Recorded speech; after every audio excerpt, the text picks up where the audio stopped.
எல்லோரும் இன்புற்றிருப்பதை தவிர வேறொன்றுமறியேன் பராபரமே. அனைவருக்கும் ஆனந்தமான வணக்கம். நம்ம வணக்கம் சொல்லும் பொழுதே ஒரு ஆனந்தம் இருக்கணும் இல்லையா? பிளே தமிழ் நேயர்கள் பல நல்ல விஷயங்களை பிளே தமிழ் வாயிலாக கேட்டு தெரிஞ்சு நடந்து கொண்டு வருகிறீர்கள். இந்த பிளே தமிழ் வாயிலாக உங்களை சந்திப்பதிலே எனக்கு பெரும் மகிழ்ச்சி. இன்றைக்கி நம்ம ரொம்ப முக்கியமான ஒரு விஷயத்தை பற்றி பேச போகிறோம். கிரகநிலை மாற்றங்கள். இந்த கிரகநிலைகள் மாற்றத்தினால நமக்கு என்னென்ன லாபங்கள் நடக்க போகுது, எப்படி அதை லாபமாக மாற்றிக்கிறது அப்படிங்கிறத பற்றி தான் இன்று பேச போகிறோம். அவசியமாக இந்த காணொளியை மிஸ் பண்ணாமல் பாருங்கள். உங்கள் வாழ்க்கையில் உங்கள் வீட்டில் எத்தனை பேர் ஜாதகம் இருக்கீங்க? நீங்கள் ரிஷப ராசியாக இருக்கலாம், மேஷ ராசியாக இருக்கலாம், மிதுன ராசியாக இருக்கலாம், கடக ராசியாக இருக்கலாம். 12 ராசியில் ஏதோ ஒரு ராசியாக நீங்கள் இருப்பீங்க. இப்போ இந்த ராசிக்காரர்கள் இவங்க தான் இதை பார்க்கணும், அவங்க தான் பார்க்கணும்னு இல்லை. எல்லா ராசிக்காரர்களுக்குமே நாங்கள் இந்த விஷயத்தை போடுறோம். ஒளிப்பதிவாக நாங்கள் உங்கள் பதிவேற்றி உங்களுக்கு கொடுக்குறோம். அதில் ரொம்ப முக்கியம், நீங்கள் பார்த்துட்டு யாருக்கும் பார்க்கலைன்னா கூட நீங்கள் ஷேர் பண்ணுங்கள். ஏன்னா சில நேரங்கள் நமக்கு ஒரு பொன்னான வாய்ப்புகளை கொடுக்கும், ரொம்ப அற்புதமான தருணங்களை ஏற்படுத்தும். அதில் அப்படி ஒரு தருணம் தான் இந்த காலகட்டம். இந்த காலகட்டம் நம்ம வாழ்க்கையில் எதிர்பாராத திருப்பங்களை எளிதாக கொடுக்கக்கூடிய நேரம். ரொம்ப கனவு கண்டு இருப்போம் இல்லையா? நிறைய விஷயங்களை ரொம்ப கனவாக வச்சுருந்தாங்க, நடக்கவே இல்லை. ரொம்ப எதிர்பார்த்துருந்தேன், கை கொடுக்கவே இல்லை. இப்படி பல புலம்பல்கள் கூட நம்ம மனசில் இருக்கும். அதுக்கெல்லாம் இப்போ ஒரு தீர்வு, முத்தாய்ப்பாக ஒரு தீர்வு ஏற்படக்கூடிய நேரம். தீர்வுனா என்னென்னா, நாம் நினைக்கிறது நடக்கும், அதான் தீர்வு. அப்படி இந்த தீர்வுக்குள்ள சில சூட்சமங்கள் காத்திருக்கு. இதை செஞ்சால் நமக்கு எளிமையாக தீர்வு கிடைக்க போகுது அப்படிங்கிறத பற்றி அழகாக உங்களுக்கு பரிகாரத்தோடு சொல்ல போகிறேன். கிரக பயிற்சிகள் சுக்கிரன், ராகு, சனி, சூரியன், புதன், செவ்வாய், குரு, கேது, எல்லா கிரகங்களும் நம்மளை எந்த அளவுக்கு இப்போ பாசிட்டிவாக, எந்த அளவுக்கு நம்மளுடைய நடப்புகளை கொடுக்க போகுதுங்கிறத தெளிவுபடுத்துவதற்கான பதிவு. அதில் முக்கியமாக ஒரு 4 கிரகங்கள் நம்மளை மிரள வைக்க போகுது. பார்த்தீங்களா? ஆண்டவனுடைய உத்தரவு. அந்த 4 கிரகங்கள், அதுக்கு நாம் என்ன சிரேயஸ் பண்ணணும், என்ன பரிகாரம் பண்ணிக்கணும் அப்படிங்கிறத பற்றியும் உங்களுக்கு தகவலாக கொடுக்குற அரிய சந்தர்ப்பம்.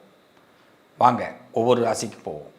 வருமுன் காப்பதுதான் அறிவாளி. வந்த பின் ஒரு விஷயத்தை பார்த்து நொந்து போகிறவர்கள் ஏமாளி அப்படின்னு சொல்லுவாங்க. என்றைக்குமே ஏமாளியாக இருக்காமல் அறிவாளியாக இருக்கணும்னு நினைக்கக்கூடியவர்கள் மிதுன ராசிக்காரர்கள். ஆனால் என்றைக்கு இந்த உலகம் அறிவாளியை ஏற்றுக்கிட்டு, என்றைக்கு இந்த உலகம் அறிவாளிகளுக்கு பாராட்டு விழா நடத்தியிருக்கு? நம்ம ஏதாவது ஒரு உண்மையை சொன்னாலோ, ஏன் ஒரு அரசாங்கமே செய்ய முடியாததை நாம் செஞ்சாலோ அவ்வளோ பெரிய பாராட்டெல்லாம் நமக்கு கிடைக்காது. அப்போ இந்த உலகம் மெச்சுற அளவுக்கு நாம் நடந்துக்கிட்டாலும் உலகம் நமக்கு ஒரு சிபாரிசு பண்ணாது. இது நிறைய இடத்துல மிதுன ராசிக்காரர்கள் வருத்தப்படுற ஒரு விஷயம். சில பேர் சொல்லுவாங்க, நான் பிறப்பில் ரொம்ப அயோக்கியனாக இருந்தேன் சார், நான் நல்லவனாக இப்போ இருக்கிறேன் சார். நான் சில கெட்டதும் பண்ணியிருக்கேன் சார், ஆனால் இப்போ நல்லவனாக இருக்கிறேன் சார். நான் பேசிக்கலி பிறந்ததுலேருந்தே ரொம்ப நல்லவன் சார், இப்போ ரொம்ப நல்லவனாக இருக்கிறேன்.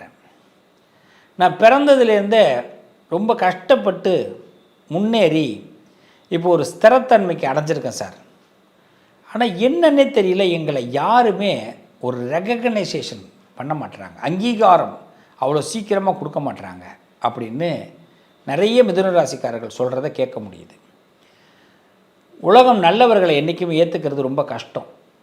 நல்லவர்களுடைய செயல் போய் மனிதர்களுடைய மத்தியில் பட்டு பட்டு பட்டு மனசு பக்குவமாகி தான் உங்களை ஏற்றுக்கிறாங்க. ஆனால் ஒருத்தர் உங்களால் உதவியை அடைஞ்சிட்டாரு, பணம் பதவி ஒரு நல்ல விஷயத்தை பயன் அடைஞ்சிட்டாருன்னா அவர் உங்களை விட மாட்டார். அது அடையிற வரைக்கும் உங்களை தூற்றுவார்கள். அதுக்கு கவலைப்படாத நெஞ்சம்தான் மிதுன ராசிக்காரர்கள்.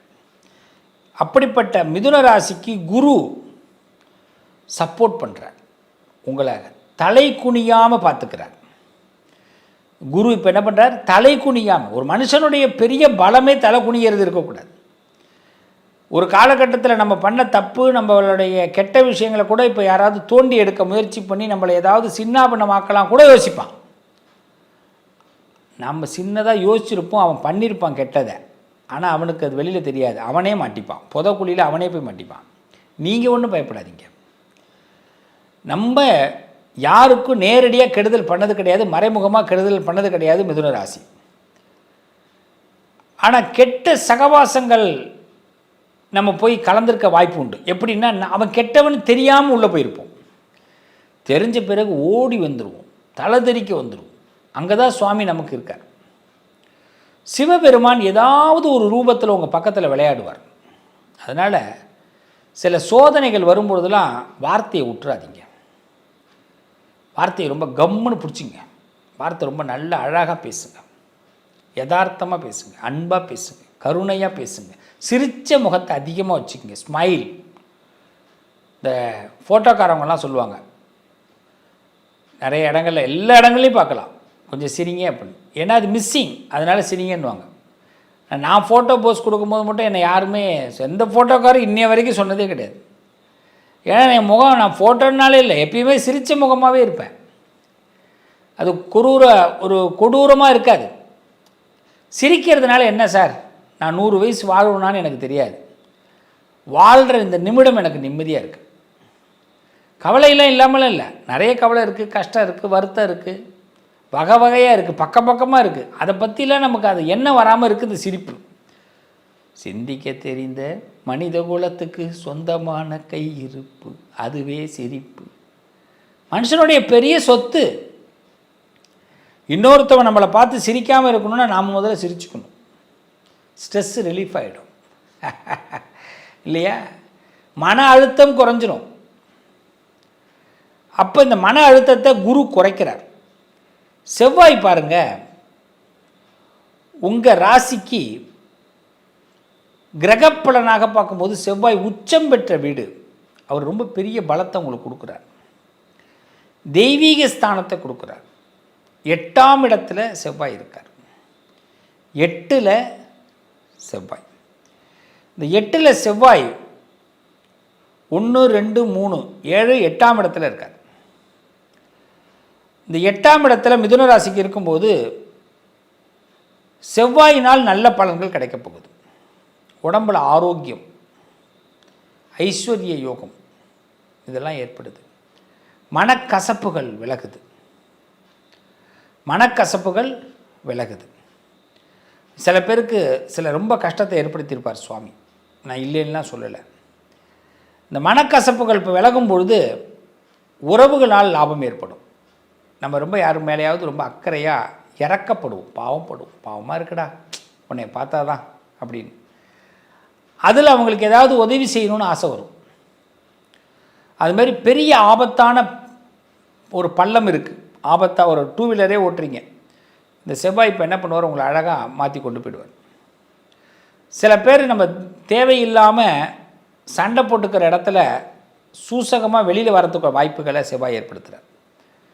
அதேமாதிரி இப்போ பார்த்திங்கன்னா 9வது வீட்டில் சுக்கிரன் இப்போ 8ல் இருக்கார், 9க்கு வரப்போகிறார். சுக்கிரன், ராகு, புதன் இவங்கெல்லாம் இருக்கும்போது பல பேருடைய குணாதிசயங்களை தெரிஞ்சுக்கிட்டு நேக்கு போக்கா அழகாக நீங்கள் இப்போ பல காரியங்களை சாதிக்க போகிறீங்க.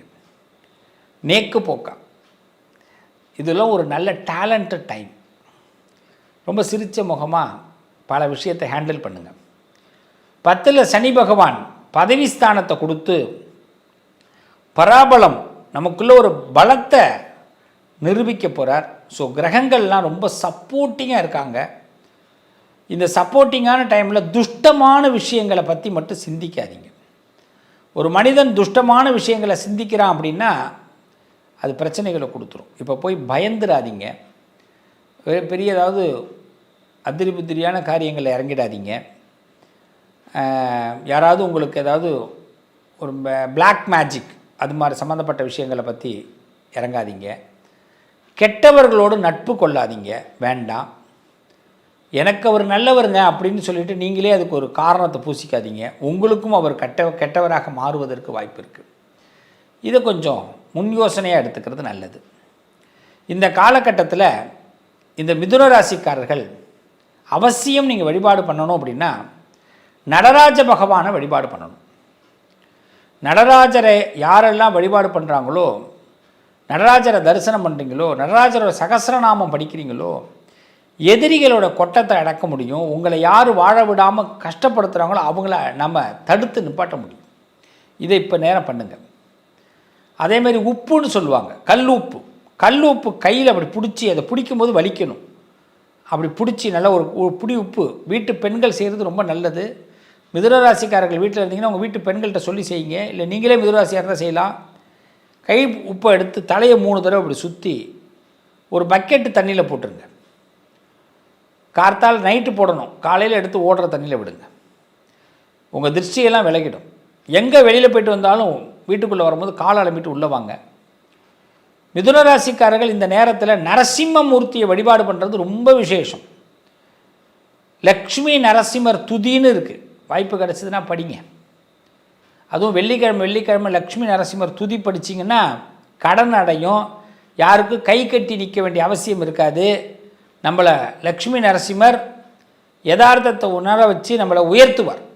செஞ்சு பாருங்கள், நல்ல விஷயம். தெய்வ அனுகிரகம் பரிபூர்ணமாக மிதுனத்திற்கு உண்டாகும். நல்லது நடக்கும்.